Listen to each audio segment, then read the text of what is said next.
नमस्कार दोस्तों, stock market studies में फिर से एक बार आपको बहुत बहुत स्वागत करता हूं। तो आज मैं फिर से आपके सामने कुछ इंपॉर्टेंट कंपनी का अपडेट शेयर करने वाला हूं। तो इस वीडियो को पूरा लास्ट तक देखिएगा और अभी तक अपने चैनल को सब्सक्राइब नहीं किया तो जरूर कर लीजिएगा। कंटिन्यूसली इन्फॉर्मेशन पाने के लिए इस चैनल के ऊपर बने रहिएगा।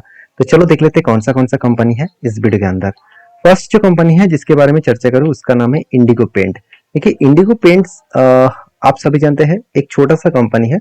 छोटा सा मतलब अराउंड 6000 करोड़ के आसपास है, एक स्मॉल कैप टाइप कंपनी है।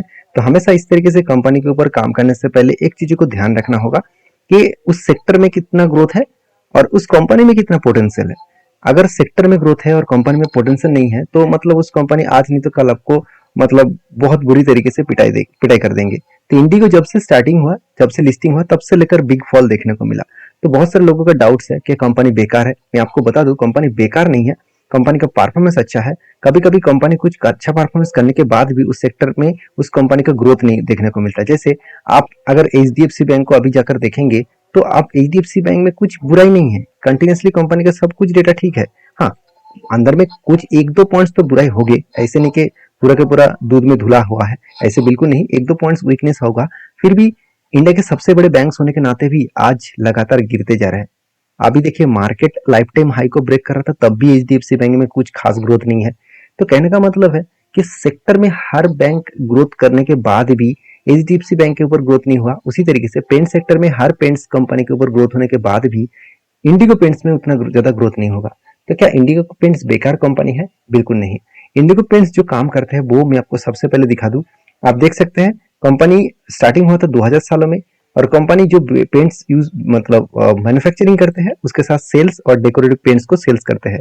तो कंपनी प्रोडक्ट वाइज दिखाई तो कंपनी वुडन, साथ ही साथ एनेबल्स जो कोटिंग्स है, प्राइमर है, साथ ही साथ डिस्टेम्पर है, सीमेंट है। तो इस तरीके से पेंट्स है और साथ ही साथ जो डेकोरेटिव पेंट्स है, इस तरीके से प्रोडक्ट को वो बनाते हैं।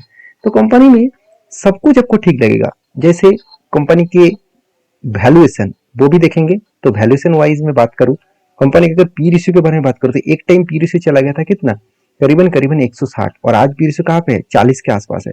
और वो भी कब का, जब अगर मैक्सिमम को देखेंगे तो मैक्सिमम में कंपनी का कोविड के बाद कंपनी लिस्टिंग हुआ तब से लेकर कंपनी का इसी लेवल में हालत है। और उसके साथ साथ कंपनी का प्राइस टू बुक वैल्यू देखेंगे तो वो भी प्राइस टू बुक वैल्यू भी सस्ते में है। एक time price to book value 22 के आसपास चला गया था, आज प्राइस टू बुक वैल्यू 8 के आसपास है। मतलब वैल्यूएशन बहुत सस्ते में है और इसी सस्ते प्राइस के हिसाब से कंपनी के ऊपर आपको डिसीजन लेना होगा।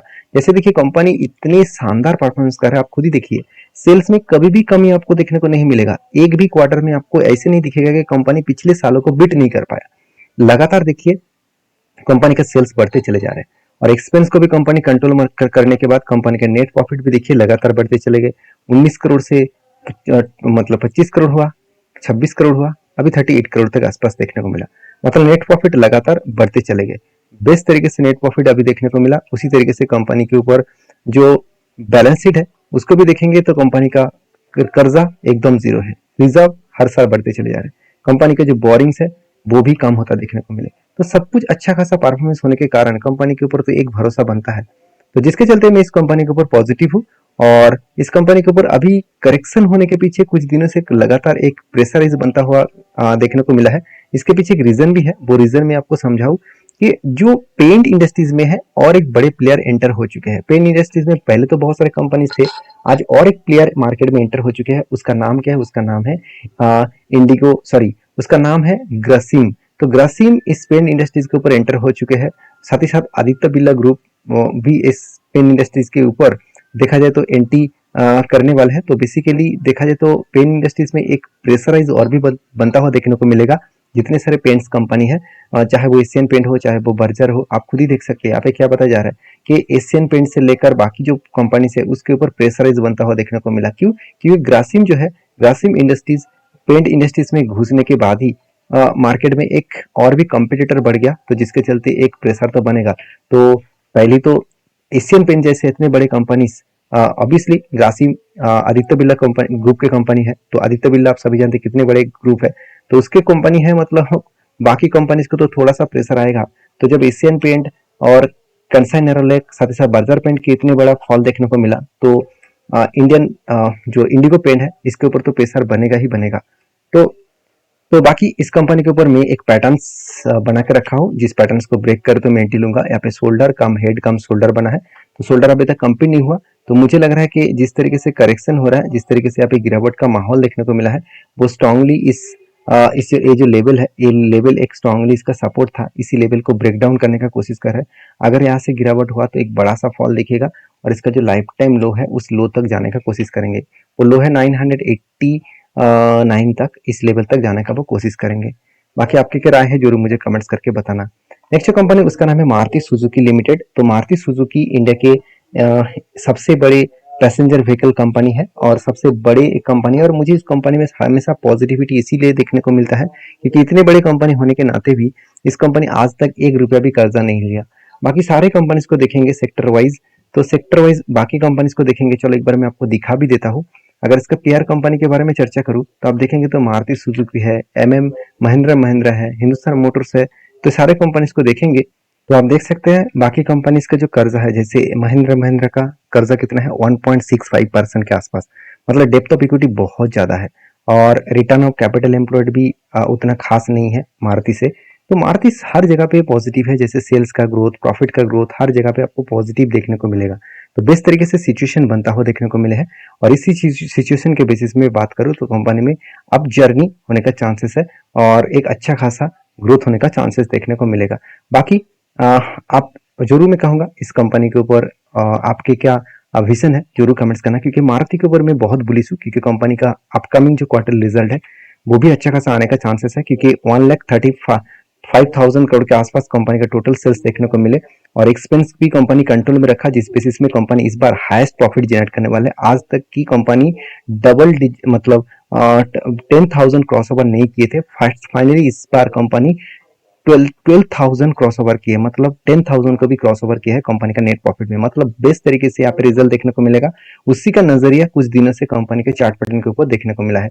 लगातार देखिए धमाका हो रहा है। मैंने आपको ये भी बताया कि एक रेंज क्रिएट हुआ, इस रेंज बेसिस में मैंने एक ट्रेड भी लिया और मैंने आपके साथ भी शेयर किया कि किस तरीके से मैंने ट्रेड लिया। एक रेंज को जब ब्रेकआउट किया तब मैंने ट्रेड लिया और नीचे साइड में मैंने स्टॉप लॉस रखा और टारगेट में एक लंबा जर्नी के हिसाब से 1:3 रेशियो का मैंने टारगेट को लेकर चल रहा हूँ। तो बेसिकली जो मेरा टारगेट है वो टारगेट कुछ इस तरीके से है, 13,600 के आसपास मैं टारगेट लेकर चल रहा हूँ।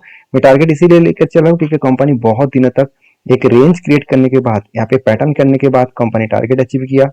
पैटर्न कौन सा था, कप विद हैंडल पैटर्न का एक पैटर्न बना था, कप बना, हैंडल बना और टारगेट को अचीव किया। उसी तरीके से यहाँ पे एक रेंज क्रिएट किया और उसको ब्रेकआउट करने के बाद कंपनी ऊपर गया। तो फाइनली जो लेवल्स बना वो बेस्ट तरीके से लेवल्स देखने को मिले और मुझे लगता है इसी तरीके से लेवल्स में कंपनी आगे बढ़ने के दम रखेंगे। बाकी आपके क्या राय है जरूर मुझे कमेंट्स करके बताना। नेक्स्ट कंपनी उसका नाम है अशोक लेलैंड। देखिए अशोक लेलैंड कोई छोटा मोटा कंपनी नहीं है, आप सभी जानते हैं। जो हेवी व्हीकल इंडस्ट्रीज है उसमें कंपनी सेकंड पोजीशन में खुद का रैंकिंग लाते हैं और अशोक लेलैंड बस मैन्युफैक्चरिंग में एक लीडर कंपनी है और कंपनी आज लगातार इलेक्ट्रिक बसेस भी बना रहा है, जिसका ग्रोथ कंपनी को अपकमिंग टाइम्स में मिलेगा। हाँ, मुझे कुछ कमेंट्स भी आया अशोक लेलैंड के ऊपर, वो है इस कंपनी का चार्ट पैटर्न आप देखेंगे तो आपको भी पता लगेगा कि मैं इस तरीके से कमेंट्स मुझे क्यों आया। क्योंकि देखिए बहुत दिनों के बाद, मतलब कंपनी बहुत दिनों के बाद जो जो लेवल को ब्रेकआउट किया उतना ज्यादा हाई ग्रोथ नहीं हुआ, क्योंकि इसका 2018 में जो लेवल था वो करीबन 166 के आसपास था। वहां से कंपनी का जर्नी अभी तक नहीं हुआ, उसी लेवल में कंपनी अभी भी है। मतलब कंपनी इतने दिनों से उतना खास ग्रोथ नहीं कर पाए। जैसे टाटा मोटर्स ने धमाका दिखाया, जो इसका 2018 में जो लेवल था वो लेवल को टाटा मोटर्स क्रॉस ओवर करके बहुत बड़ा जर्नी दिखाया। महिंद्रा महिंद्रा भी दिखाया, मारुति भी दिखाया। तो मगर इस कंपनी में उतना जर्नी अभी तक नहीं हुआ। तो क्या कंपनी बेकार है? बिल्कुल नहीं, कंपनी बेकार नहीं है। हाँ, कंपनी के एक पॉइंट्स बहुत वीकनेस है, वो है कंपनी का कर्जा। कंपनी इतना ज्यादा कर्जा लिया जिसके चलते कंपनी का प्रॉफिट मार्जिन में हमेशा प्रेशर बनता हुआ देखने को मिलता है, क्योंकि कंपनी का प्रॉफिट हमेशा वोलेटिलिटी के हिसाब से होता है, कभी 800 करोड़, कभी 500 करोड़, कभी 600 करोड़। तो कंपनी का प्रॉफिट हमेशा अप्स एंड डाउन मोमेंटम में देखने को मिलता है। तो एज ए इन्वेस्टर इसीलिए हमेशा कंफ्यूज है। तो फिर भी इंस्टीट्यूशन इस कंपनी के ऊपर माल बेचने के लिए तैयार नहीं है, चाहे वो एफआईएस हो, चाहे डीएस हो, चाहे पब्लिक हो। कंपनी पॉजिटिव है। जो लोग सोच रहे हैं कि कंपनी बेकार है उसके लिए बता दूं, कंपनी अपकमिंग जो ईयरली रिजल्ट आने वाले हैं वहां पे भी कंपनी का सेल्स का ग्रोथ, कंपनी का प्रॉफिट ग्रोथ बहुत शानदार देखने को मिलेगा और first time company 2000 cross over कर रहा है खुद का प्रॉफिट का। इसका मतलब कंपनी बेस्ट तरीके से रिजल्ट पब्लिश करेंगे और उसी के कारण मुझे लग रहा है कंपनी अपट्रेंड मोमेंटम में जर्नी दिखाने का कोशिश कर रहे हैं। तो बेसिकली कंपनी धीरे धीरे करके ऊपर जाने का कोशिश किया है और 2018 से लेकर एक कप विद 100 पैटर्न्स भी बना और फाइनली इस लेवल को ब्रेकआउट किया और अभी देखिए बहुत दिनों से एक ही रेंज के ऊपर कंपनी काम कर रहा है। थोड़ा सा टाइम लग सकता है ऊपर जाने में क्योंकि लंबा सा एक टारगेट लेकर मैं चल रहा हूँ। मेरा जो टारगेट है वो 300 के रुपीज के ऊपर है, जो बेसिकली परसेंटेज वाइज 80% के आसपास टारगेट लेकर चल रहा हूँ।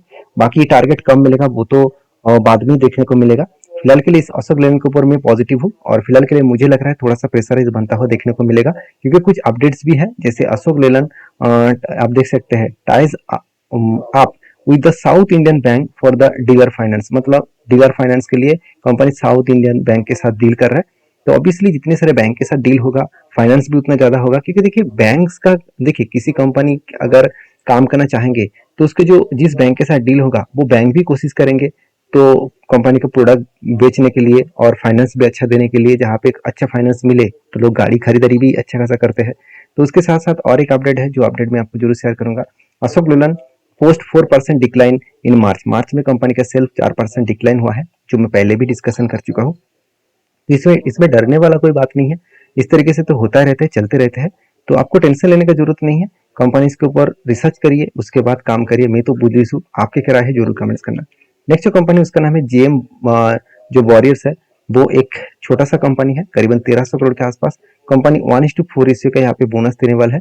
उसका डेट अभी तक अनाउंसमेंट नहीं हुआ, तब जब डेट आएगा तो मैं आपके साथ जरूर शेयर करूंगा। वीडियो में जानकर अच्छा मिले तो प्लीज लाइक करना। मिलते नेक्स्ट वीडियो में, तब तक के लिए धन्यवाद।